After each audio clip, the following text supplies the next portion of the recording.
The message came on a Tuesday morning. It changed everything. Tay was sitting in his small apartment in Busan when his phone rang. He was 63 years old, and his hands were not as steady as they used to be. But his eyes were still sharp. A lifetime of looking through camera lenses had trained them to see what others missed.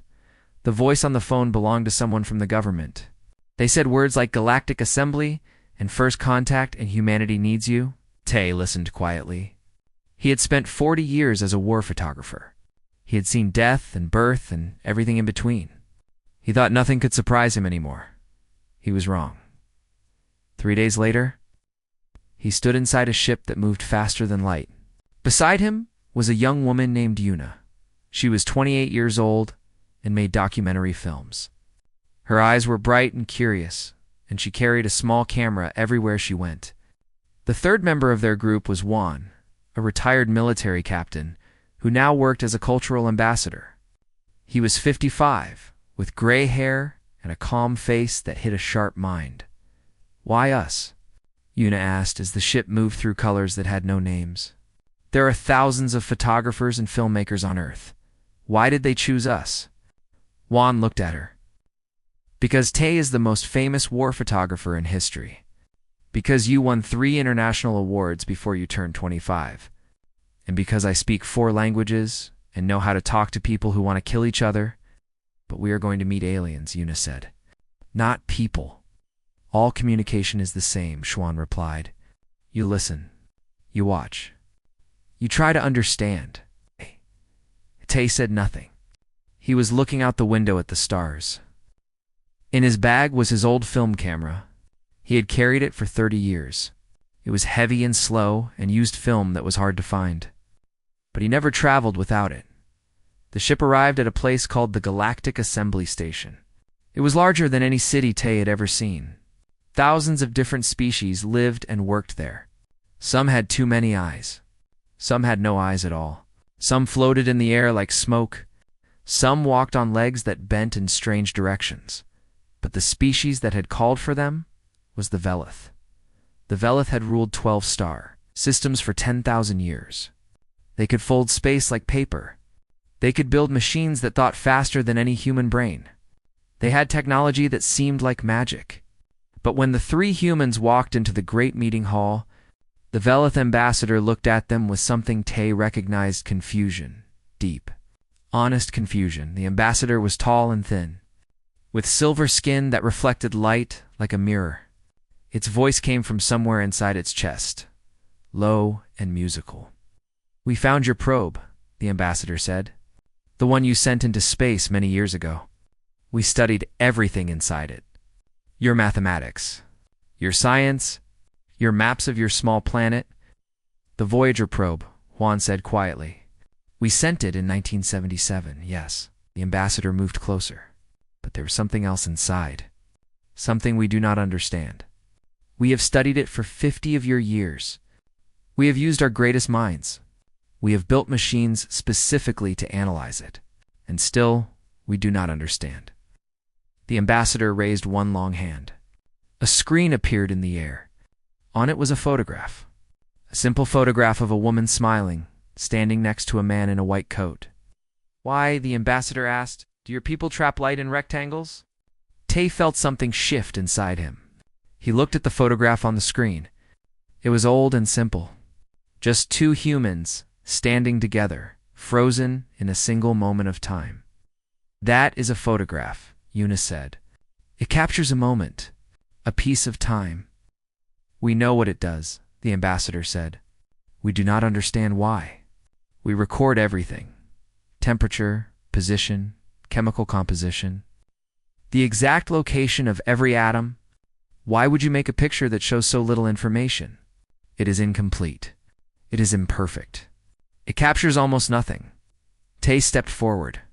His old bones ached from the long journey, but his mind was suddenly clear. "May I show you something?" he asked. The ambassador nodded. Tay reached into his bag and pulled out a photograph. He had printed it that morning, before leaving Earth. It was one of his favorites. A child laughing in the rain on a Seoul street. The year was 2031. The child was maybe 5 years old. Water ran down her face, and her eyes were squeezed shut with joy. Behind her, the city lights blurred into soft colors. He held it up for the ambassador to see. "This photograph does not record temperature," Tay said. "It does not record chemical composition. It does not tell you how many atoms are in the rain or how fast the child's heart was beating." The ambassador leaned closer.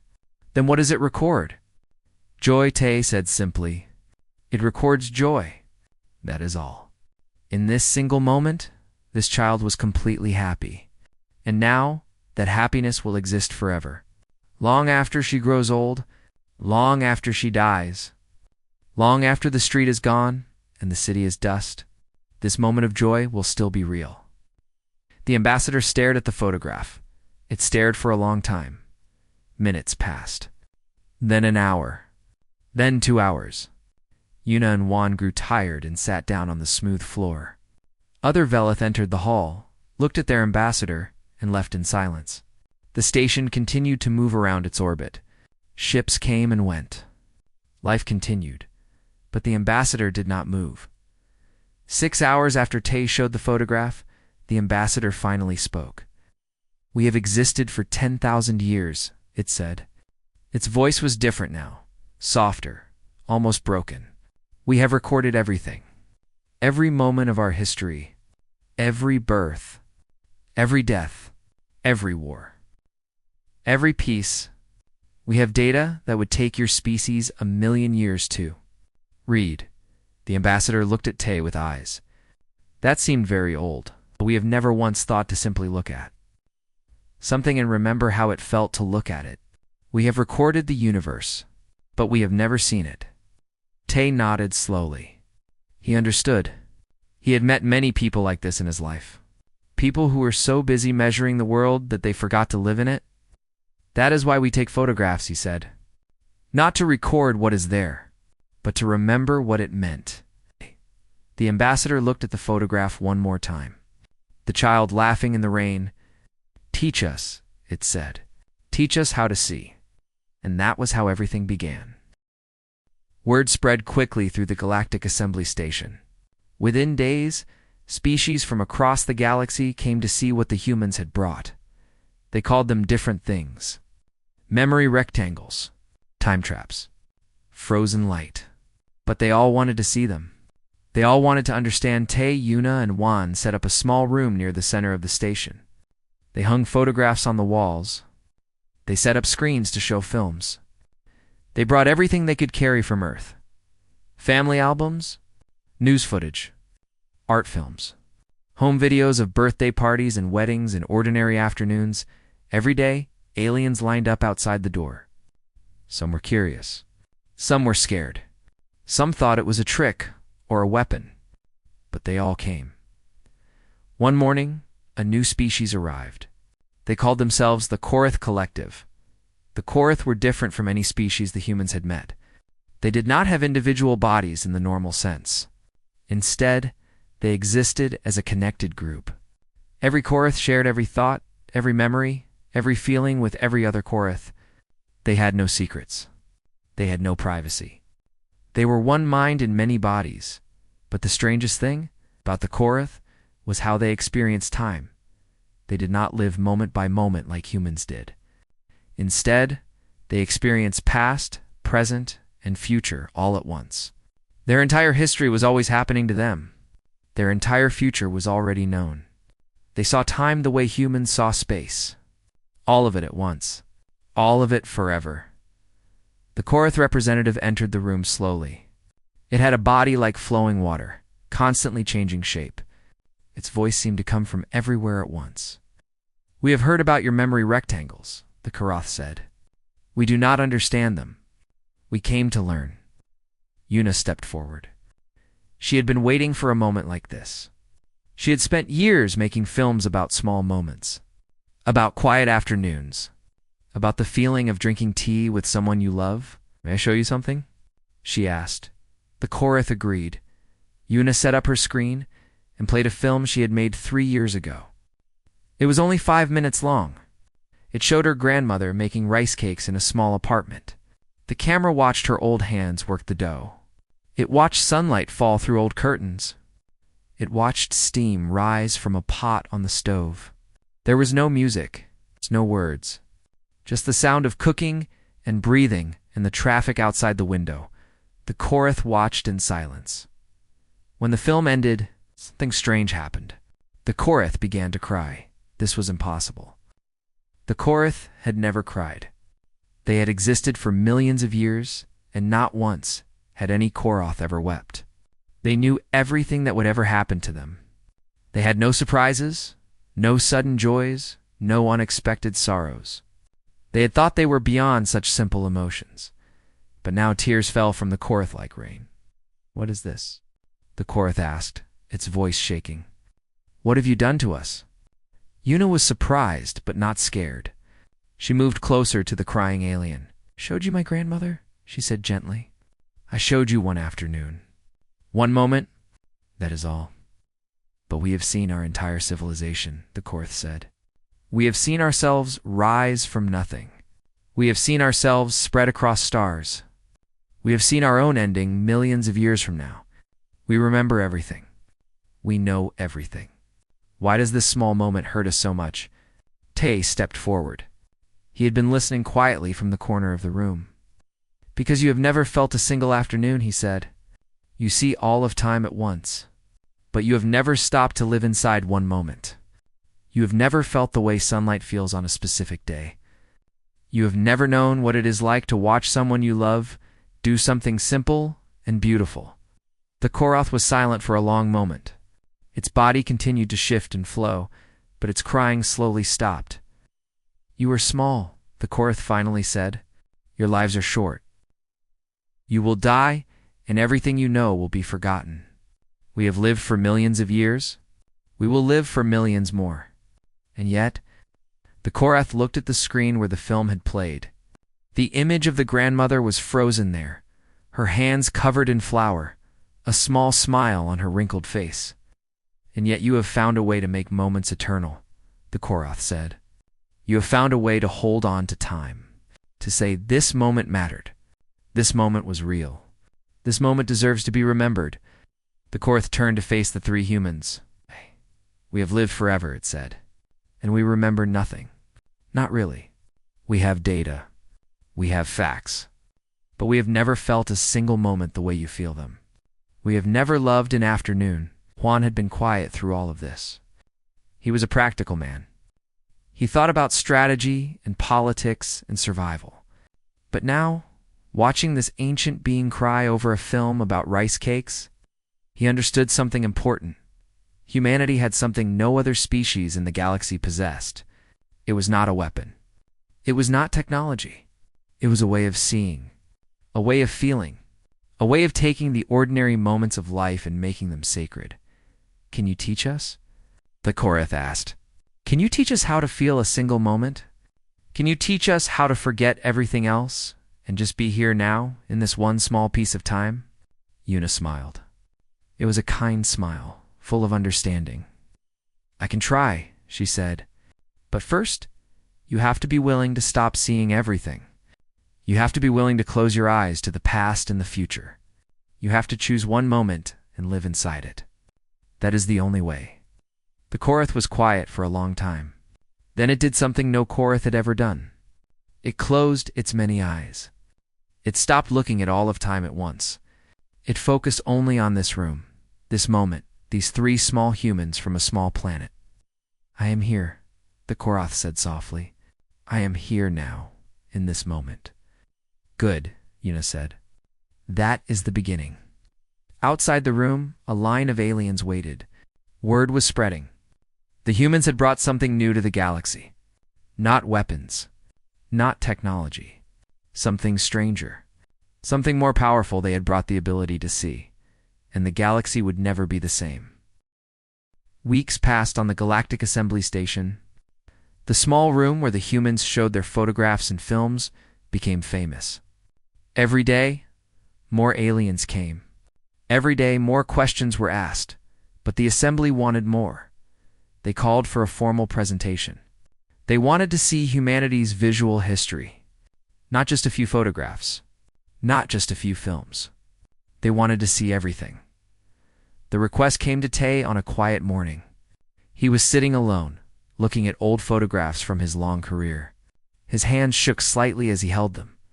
"They want me to show my archive," he told Yuna and Juan. "They want to see what I have seen." Yuna nodded. She knew about Tay's work.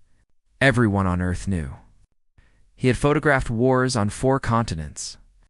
He had been present at some of the worst moments in human history. His photographs had won every major award. But they had also cost him everything. His marriage, his peace of mind, his ability to sleep without nightmares. "You do not have to do it," Juan said carefully. "We can find someone else." Tay was quiet for a long time. Then he shook his head. He said, "It has to be me. They need to see all of it. The beautiful and the terrible, that is what makes us human." 3 days later, the great hall of the Galactic Assembly was full. Thousands of aliens had come to watch. The Velith were there. The Korath were there. Species that had traveled for weeks to reach the station were there. They filled every seat, every standing space, every corner. Tay walked to the center of the hall. He looked very small among so many strange beings. But his voice was steady. "You have asked to see our history," he said. "You want to understand how humans see the world. I will show you. But I must warn you. What you are about to see is not always beautiful. We are not a perfect species. We have done terrible things to each other. We have caused great suffering. If you want to understand humans, you must see this too." The lights dimmed. The screen came to life. Tay did not show the famous photographs. He did not show victories or celebrations. Instead, he showed the quiet images, the ones that never made the news, the ones he kept in a locked box in his apartment. A soldier sharing bread with an enemy child. The soldier's hands were shaking. The child's eyes were empty. But between them, for one moment, there was peace.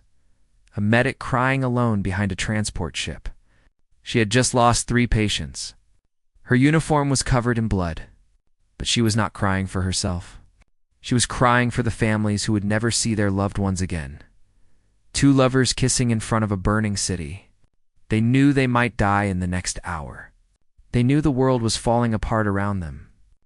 But they had stopped noticing the fire. All they saw was each other. The photographs continued. An old woman carrying water through a destroyed village. A child drawing pictures in the dust of a refugee camp. A dog sitting beside the body of its owner, waiting for him to wake up. The hall was completely silent. Some aliens wept. Some looked away. Some stared with eyes that could not blink. When the last photograph faded, the Velith ambassador rose. "We have a question," the ambassador said. Its voice was serious and careful. "We have seen many species in our time, hundreds of civilizations, thousands of cultures, but we have never seen anything like this." The ambassador looked at Tay with silver eyes. "Your species documents its own cruelty, its failures, its shame. You take photographs of your worst moments and save them forever. Why? Why would you preserve your own pain? Why would you keep such terrible memories?" Tay stood in the center of the hall. He was just one old man facing a galaxy full of powerful beings. But he did not hesitate. "Because if we forget what we are capable of," he said, "both the terrible and the beautiful, we will repeat only the terrible." He paused, letting the words settle into the silence. A photograph is not just memory. It is a promise to the future that someone was here, that something mattered, that this moment, however painful, was real. He gestured to the screen behind him where the last image still lingered. A father holding his dying daughter, looking up at the camera with eyes that begged for someone to remember. "This man asked me to take this photograph," Tay said. His daughter was only 3 years old. She was killed by a bomb meant for someone else. He knew she would die in his arms. And he asked me, a stranger with a camera, to capture the moment. Tay's voice grew soft but clear. I asked him why. Why would he want anyone to see this? Why would he want this moment to exist forever? "The hall waited," he told me, "so that someone will know, so that the world will not forget, so that her death will mean something, so that maybe Someday, someone will see this photograph and say, never again. Tay looked at the thousands of aliens watching him. That is why we photograph our pain. Not to suffer again, but to remember. To promise ourselves and our children that we will try to be better. A photograph does not change the past, but it can change the future. The silence stretched for a long time. Then the Velith ambassador did something no human had ever seen. It bowed, a deep, formal bow of respect. We have conquered worlds, the ambassador said quietly. We have destroyed civilizations that stood in our way. We did not photograph them. We did not remember them. We erased them from history as if they never existed. The ambassador rose and looked at Tay. Now I understand why you keep your pain. You are holding yourselves accountable. You are refusing to forget. You are making sure that every life, every death, every moment of suffering is remembered. This is not weakness. This is the greatest strength we have ever seen. The Korath spoke next, its voice coming from everywhere. You do not live forever. You cannot change the past. You cannot see the future. And yet you have found a way to carry your history with you, to learn from it, to be shaped by it. You are small and fragile and brief, but you are also brave. Juan stepped forward and stood beside Tay. We are not heroes, Juan said. We are just a species that learned, slowly and painfully, that every moment matters. Every person matters. Every photograph is a promise that we will not forget.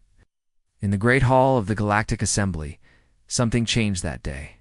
The aliens who watched would carry Tay's words with them for the rest of their long lives.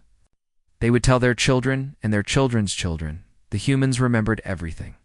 The joy and the sorrow. The triumph and the tragedy. They carried their history like a sacred weight, refusing to let go, and that made them different from everyone else in the universe. That made them remarkable. The war came suddenly, as wars often do. The Velith Dominion had existed for 10,000 years. In that time, they had learned one simple rule. When someone threatens what is yours, you destroy them completely. No mercy, no negotiation, no survivors. A younger species called the Ran had settled near a nebula rich with energy. The Velith claimed the nebula belonged to them. The Ran disagreed. Negotiations failed. Insults were exchanged. And the Velith began preparing their fleet for what they called cleansing. When the news reached the Galactic Assembly Station, Una felt sick. She had been on the station for 3 months now. She had shown her films to dozens of species. She had taught them about light and shadow, about framing and focus, about the art of seeing. But now all of that seemed pointless. How many Ran are there? She asked Juan. His face was gray with worry. About 4 billion? On their homeworld and the colonies around it, the Velith are going to kill them all. That is how the Velith handled these things. They do not conquer. They do not occupy. They simply erase. They have done it before. Many times. Una sat in silence for a long time. She thought about her grandmother making rice cakes. She thought about the child laughing in the rain. She thought about all the photographs and films she had shown the aliens. What was the point of teaching them to see?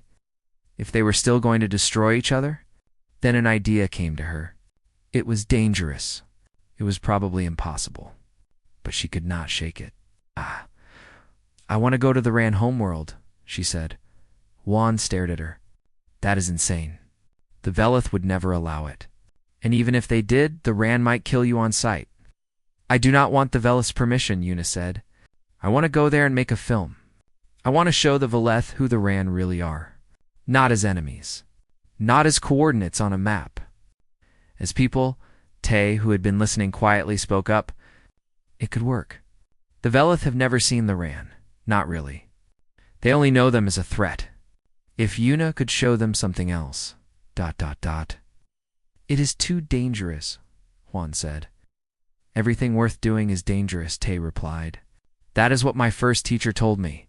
Before I ever picked up a camera, it took 2 weeks to arrange. Una called in every favor she had. She convinced a neutral species to smuggle her across the border. She learned enough of the Ran language to introduce herself. She prepared her equipment, her supplies, and her courage.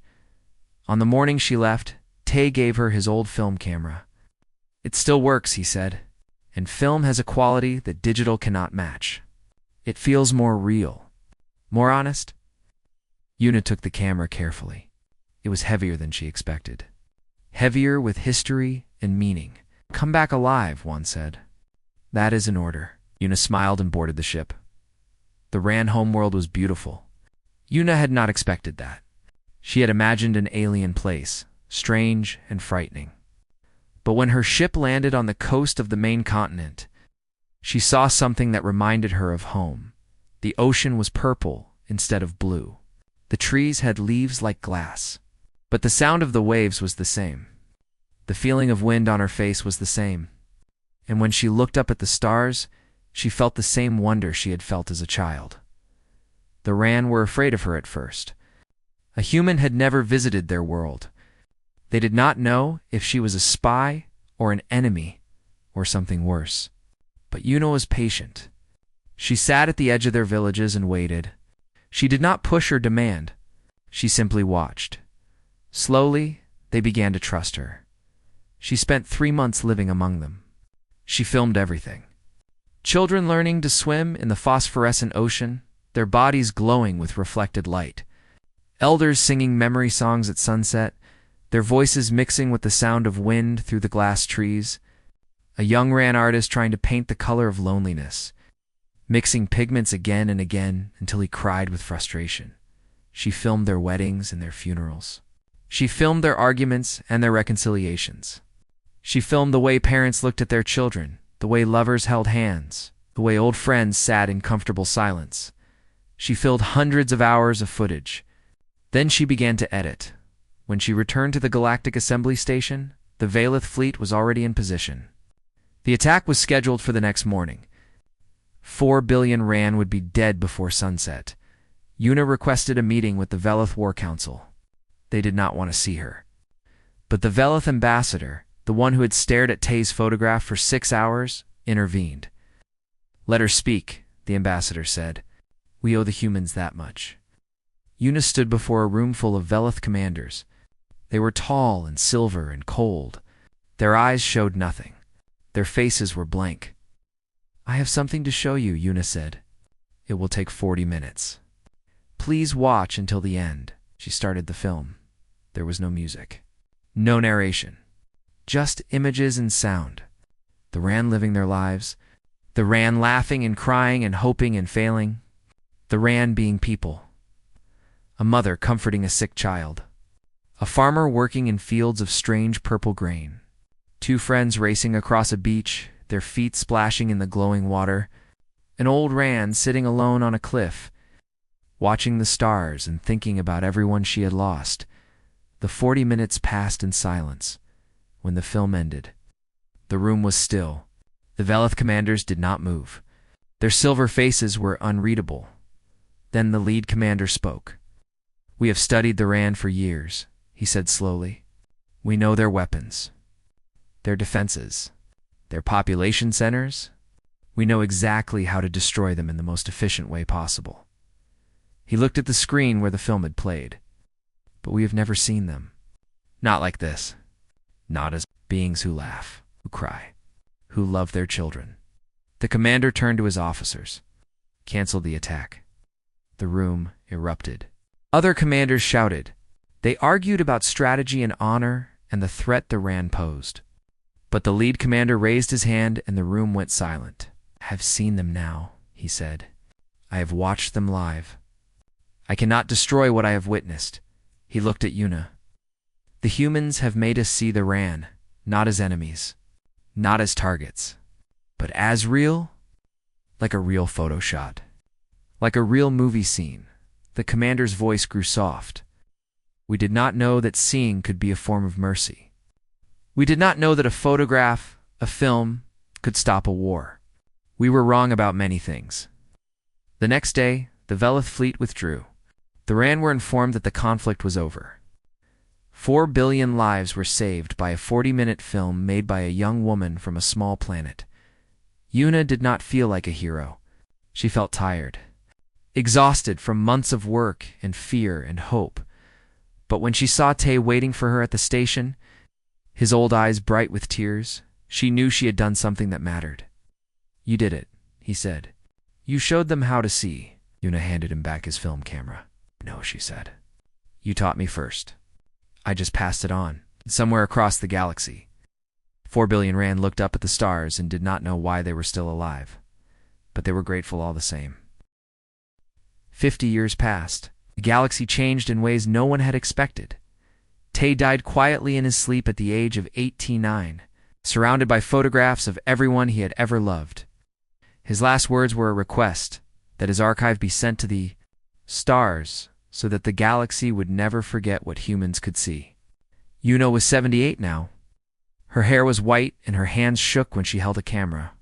But her eyes were still sharp, still curious, still looking for the next moment worth capturing.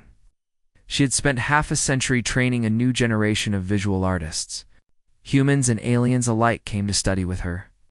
They learned about light and shadow, about framing and focus, about the sacred act of seeing. And Juan, the old soldier who had protected them all those years ago, was now 95. He had retired to a small house on the Galactic Assembly Station, where he spent his days writing letters to friends scattered across a dozen worlds. But today was special. Today, Juan had traveled to the heart of the galaxy. The Galactic Assembly had built something unprecedented. They called it the Gallery of Moments. It was a station larger than most cities, floating at the exact center of the known universe. Inside, it contained photographs, films, and visual art from every species that had learned the human way of seeing. Juan walked slowly through the corridors. His body was old, but his mind was clear. He wanted to remember everything. The first hall was dedicated to the Valeth. They had learned to take photographs in the years since meeting the humans. At first, their images were strange and abstract. They focused on mathematical patterns and geometric shapes. But slowly, they began to understand what the humans had taught them. The photographs on the walls showed Veleth children playing in the light of distant stars, Veleth elders sitting together in silence, Veleth artists painting with light itself. One photograph caught Juan's eye. A young Veleth, no more than a few years old, seeing stars for the first time. Its silver face was turned upward, and its eyes were wide with wonder. The photograph had been taken by a Veleth artist who had studied with Yuna. Below it was a simple caption, "First light." The second hall belonged to the Korath Collective. For a species that experienced all of time at once, learning to see single moments had been almost impossible. But they had tried. They had learned to close their eyes to the past and future, to focus only on the present. The images they created were unlike anything else in the galaxy. One photograph showed a Korath individual standing alone on an empty plain. It was the first time any Korath had experienced solitude. The image captured something that should have been impossible, a being who knew everything, suddenly feeling small. The caption read, "Alone, for the first time." The third hall showed the Ran. After the war, that never happened. The Ran had embraced the human way of seeing with enthusiasm. Their photographs were bright and joyful, full of color and movement. One image showed a Ran family reunited after years apart. Their bodies were wrapped around each other, their faces pressed close. The caption was simple, "Home." Juan walked for hours through the gallery. He saw photographs from species he had never met, films from worlds he could not name, art that mixed light and color in ways that made his old heart ache, and at the center of it all, in the most honored place, was a single photograph. A child laughing in the rain on a Seoul street. 2031. Tae's photograph. The one that had started everything? Juan stood before it for a long time. He remembered the day Tae had shown it to the Veleth ambassador. He remembered the way the alien had stared at it for 6 hours, trying to understand. He remembered how everything had changed after that. Below the photograph was a plaque. It had been translated into 1,000 languages, so that every species in the galaxy could read it. Before the humans came, we recorded everything and saw nothing. And they taught us that a single moment, honestly, witnessed, is worth more than all the data in the universe. This is not their technology. This is not their science. This is their gift. the ability to stop time, not with power, but with attention, with love. Juan felt tears on his cheeks, had not cried in years. A familiar voice spoke from behind him. "There you are. I have been looking everywhere." He turned to see Yuna. She walked slowly, using a cane now, but her smile was the same as it had been 50 years ago. "Bright and warm and full of life, I was remembering," Juan said. "That is what this place is for," Yuna replied. She stood beside him and looked at Tay's photograph. Do you think he would have believed it? That his photograph would hang at the center of the galaxy? Juan shook his head. He never thought of himself as important. He was just a man with a camera. That is what he always said. And yet, he changed everything. They stood together in comfortable silence. Round them, aliens of every species walked through the gallery. Some were crying, some were laughing. Some stood motionless before images that spoke to them in ways they could not explain. "Do you think this is what we were always meant to give the galaxy?" Juan asked. "All those years ago, when we first sent our probes into space, do you think this is what we were hoping for?" Yuna considered the question. She had thought about it many times over the decades. "I think we just reminded them of something they forgot," she said finally. "That existence is not about lasting forever. It is about the moments that deserve to last forever. We are not the oldest species. We are not the strongest. We do not have the best technology or the longest lives. But we know how to see. We know how to look at something ordinary and find beauty in it. We know how to take a moment and make it eternal." She reached into her bag and pulled out a camera. It was old and battered, held together with tape and hope. Tay's camera. She had carried it for 50 years. "One more photograph," she said. Juan looked at her with surprise. "Now, here." "Yes, right now, right here." She positioned him beside the window. Behind him, the stars of the galaxy stretched out in every direction. Billions of lights, billions of worlds, billions of stories. "Smile," Yuna said. Juan smiled. It was a small smile, tired and wise and full of memory. The smile of a man who had lived long enough to see everything change. Yuna pressed the button. The camera clicked. The film captured the light. One more moment, frozen forever. When the photograph was developed, Yuna added it to the gallery. She placed it next to Tay's original photograph, the child in the rain. Below it, she wrote a simple caption. "The last of the first. The humans who taught a galaxy to see." And she put down her camera and looked out at the stars. The gallery was full of visitors, aliens from every corner of the universe, standing before photographs and films, learning to see, learning to feel, learning to understand that moments matter. Somewhere out there, a Velith child was taking their first photograph. A Korath individual was experiencing solitude for the first time. A Ran artist was trying to capture the color of joy. And it had all started with 3 humans from a small planet. A war photographer who taught the galaxy about pain and memory.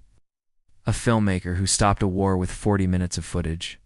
A soldier who protected them both. They had given the universe something it had never had before. Not weapons, not technology, not power. They had given it the ability to see. Like a real photo shot. It's like a real movie scene. That was humanity's gift to the stars. And it would last forever.